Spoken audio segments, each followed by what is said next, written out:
Hello, my name is Matthias Ekström. I'm driving the Audi S1 for EKS. See you in Riga.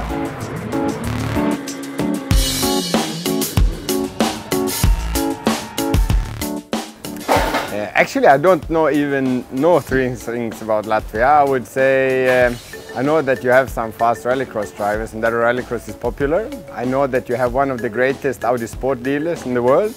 And I know the locations. I know where to go to Riga.